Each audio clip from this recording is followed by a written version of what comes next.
Good morning, everybody. Good morning. I can't tell if we were joking. Are we waiting or are we just going? No, I think we're just going. We're just going? Okay. Who needs summer? No one. I guess kicking off with the obvious question, how does it feel to be here in London meeting fans at the MCM Comic Con? Are you enjoying it so far? Yeah, I mean, it's still early in the day, but yeah, it's always fun. You know, I've been here for a week in London, so it's been a pretty spectacular week. And yeah, it's madness out there, so it's always fun. And what do you get out of the experience of meeting fans at things like this? What brings you along? I mean, it's sort of a mutual love of, you know, we all come together and we love the same show or same shows, so it's always nice to kind of revisit all that, and especially if we're lucky enough to have a reunion, you know, to be here with Summer is fantastic because we don't really see each other that much. You know, we're busy with children and lives in different cities, and so it's just, you know, it's a reunion. So I was wondering, how many different ways do you have of answering the inevitable question? Is it coming back? Do you just have one stock answer or three and you alternate during the course of the weekend? You know, yes and no. Or now I've just started lying. Best way.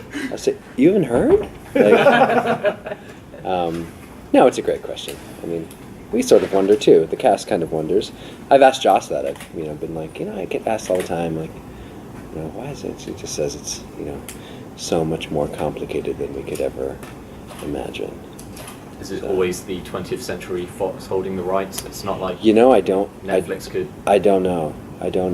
It's a good question. Yeah. But, I mean, just fundamentally, why do you think it is a show that, even though it ran for a relatively short period of time, still has such a special place in so many people's hearts? What is the magic of Firefly?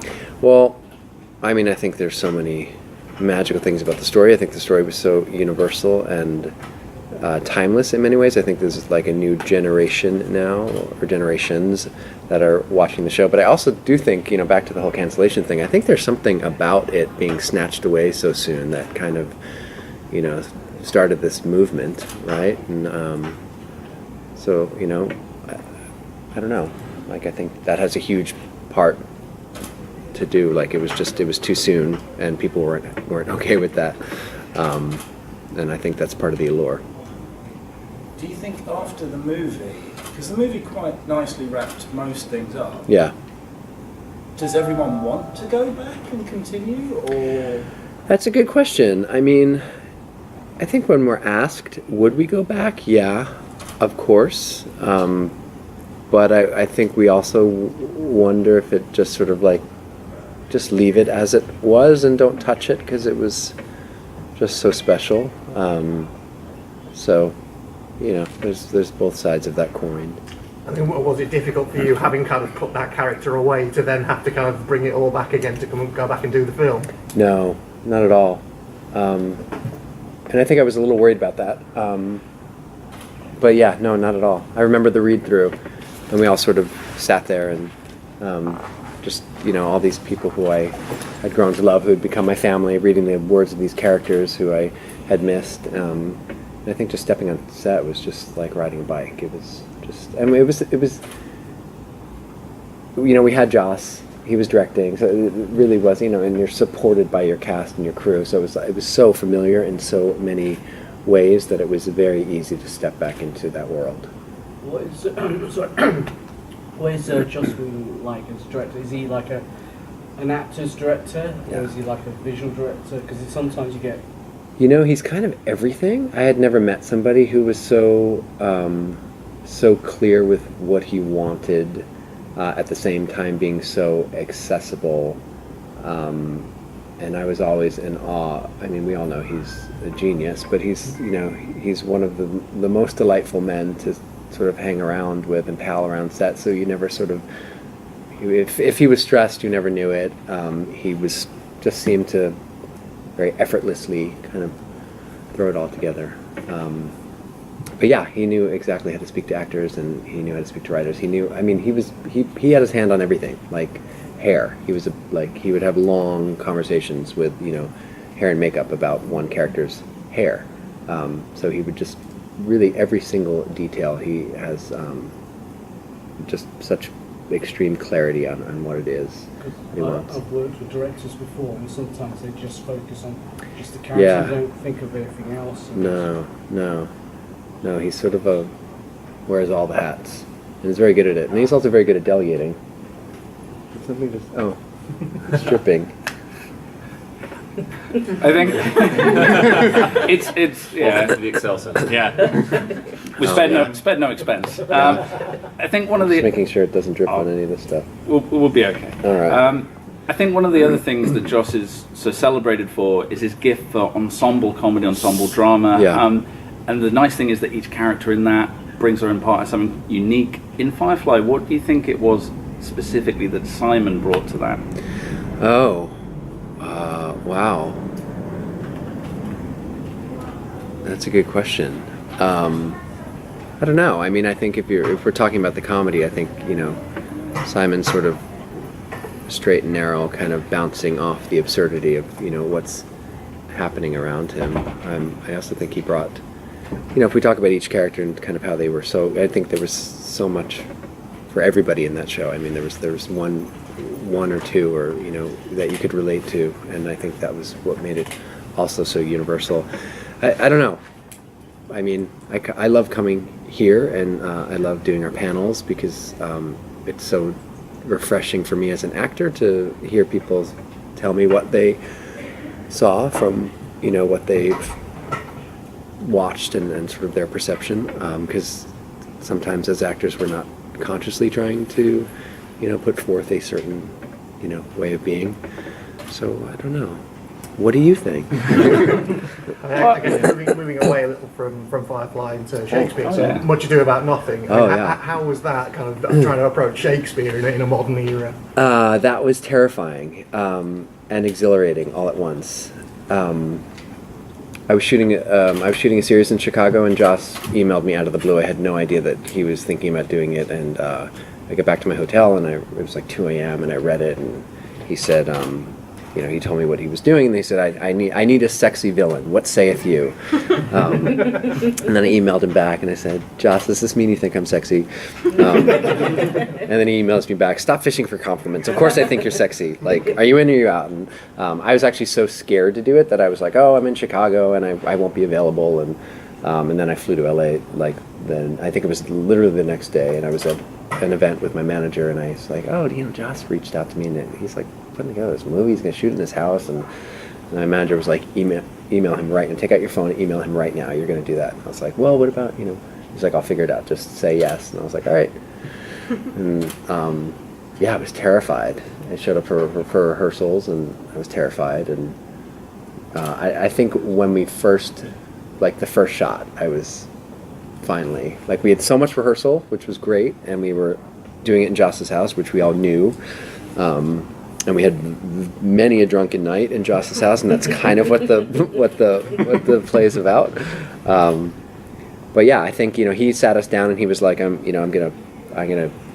know exactly what I want. I'm gonna set up 2 or 3 cameras, so you're gonna have 1, maybe 2 chances at it. So don't basically. So we were all like, all right. So we went home and did so much homework, all of the actors, and showed up. And I think what was so exhilarating about it was it really, we thought, oh, this is the one shot at it. So it's kind of like you're stepping out on stage, and you don't know what's going to happen, and and I think that's what he caught. So I think what we saw was sort of kind of live theater, caught on film. But again, it was one of those, moments where he gathered everybody, like actors, cast, crew, craft service. It was just everybody showed up to support this passion project of his. So it was really special. So having done so much with Joss, kind of bummed that he didn't bring you in on the Avengers. Well, didn't you know? There's a shot of me from behind. Because no, it's a funny story. I'm actually in it. My jawline. Really? No, I'm kidding. Avengers 2. No, he called me and said I need a favor, and I said, sure. Like what? And he's like, oh, we're doing reshoots, and I need an actor to play off Scarlett. We need a really good actor for her. And I was like, okay, great. And I showed up, and I was like, I didn't know what I was doing, and it was just a day of reshoots, and they put a wig on me to look like Mark Ruffalo because he wasn't available for the reshoots, and then we just shot everything over my shoulder. But apparently, I've seen a movie still. I don't really notice it myself, but like, it's clearly my jaw from behind.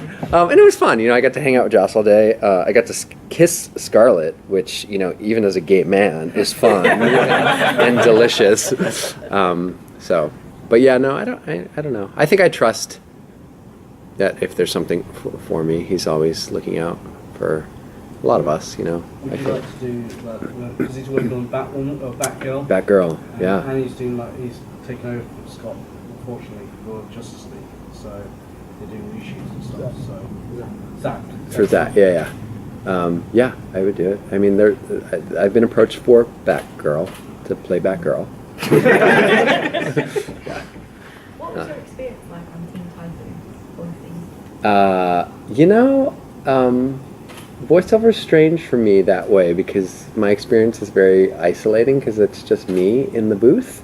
What I love is we screen them at WonderCon, which is down in Anaheim. So like the first time, well, not the first time, I lie, but because I like to see the movie before I talk about it. But the first time a lot of people are seeing it is like it's like 3,000 people in one room like seeing these movies, and it's pretty extraordinary. And I didn't think I understood the fan base for the animation until my first movie that I did. But yeah, it's fun. I have a blast on those movies. I really do. Yeah. What was it like being in Conman? Oh, so fun. Just so fun. I don't have anything else to say.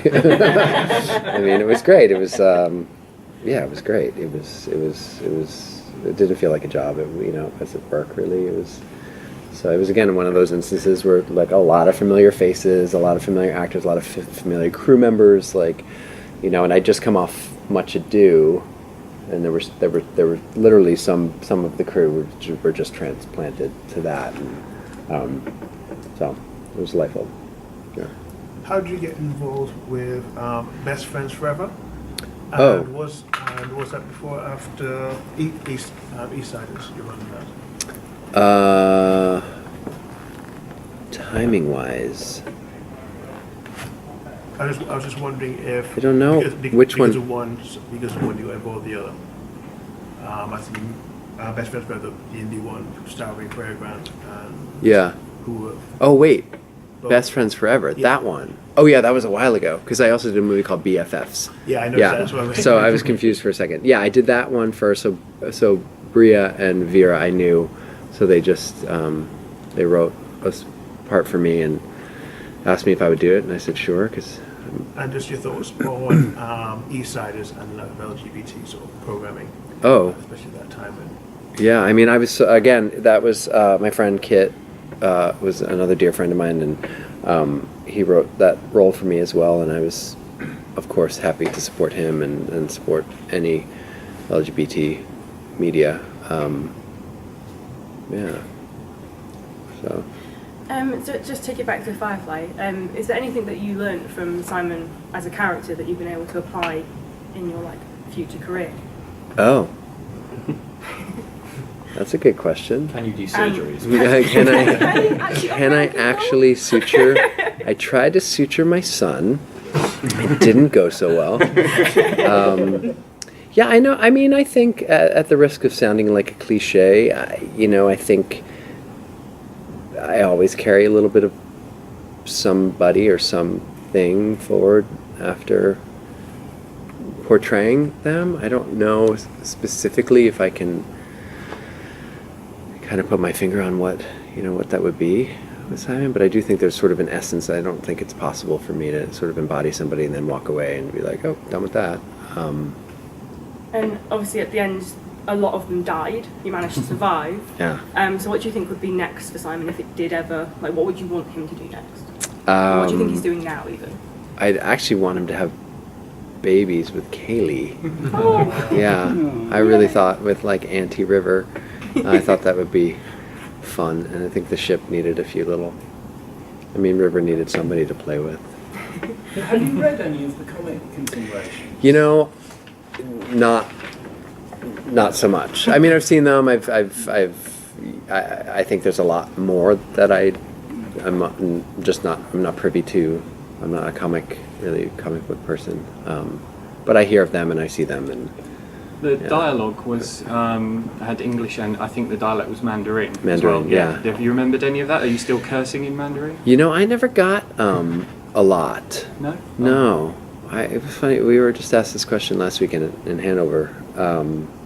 Yeah, poor Alan got a lot. Like, he got a lot of Chinese. I got Mei Mei, which is like little sister. Mm-hmm.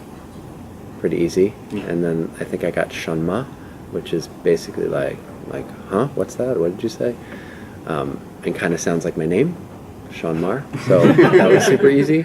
But poor Alan, it was kind of fun to watch him mess up and bang everything. He got so frustrated because we used to get those little, back when they used to have, I don't know if you remember, there were these things called cassette tapes. And we used to get one like in our trailer, like I got, would click it in and it would say, Mei Mei.